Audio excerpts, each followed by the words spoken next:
আমিতো মই জানাত 6 বজাত এছআইটিয়ে মোক সাক্ষাৎ কৰিব মোক প্ৰতিবেদনখন দিব 10 সেপ্টেম্বৰ যেনেকৈ কৈছিলোঁ আজি 10 সেপ্টেম্বৰ তদন্ত আজি সামৰণিও কৰিব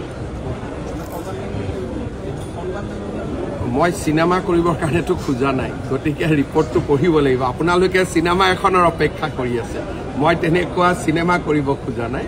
ৰিপৰ্টটো দিব চৰকাৰে সূক্ষ্মভাৱে ৰিপৰ্টটো পঢ়িব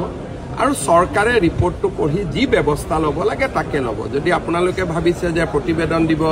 মই এখন সাংবাদিক মাল কৰি এখন সিনেমা কৰিম আপোনালোকে ৰাতি টিভিত ডিবেট কৰিব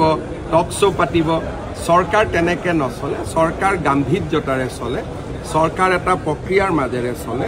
আৰু এইটো যিহেতু বহুত ডাঙৰ গোচৰ এটা আমি গোচৰটোত যাতে কোনো পৰ্যায়তে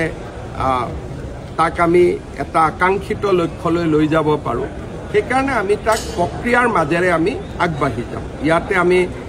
ৰিপৰ্ট এটা দিলে মই গুৱাহাটীত সাংবাদিকসকলক মাতি ল'লোঁ তাতে আপোনালোকৰ আগত প্ৰমাণখিনি দিলোঁ এটা টক শ্ব' হ'ল গধূলি প্ৰশান্ত ৰাজগুৰু বহি গ'ল অমুক বহি গ'ল এই ধৰণৰ পৰিৱেশ এটাৰ কাৰণে আমি তদন্ত কৰা নাই এইটো এটা খুব চিৰিয়াছ ইনকুৱাৰী দেশৰ সাৰ্বভৌমত্বৰ লগত জড়িত এটা তদন্ত আৰু দেশৰ ৰাষ্ট্ৰীয় সুৰক্ষাৰ লগত জড়িত গতিকে ৰিপৰ্টটো দিব 6 বজাত মই পঢ়িম তাৰ পিছত যি ব্যৱস্থা ৰিপৰ্টটো পঢ়াৰ পিছতহে মই গম পাম যে এই ৰিপৰ্টটোৰ ওপৰত কি ব্যৱস্থা ল'ব লাগে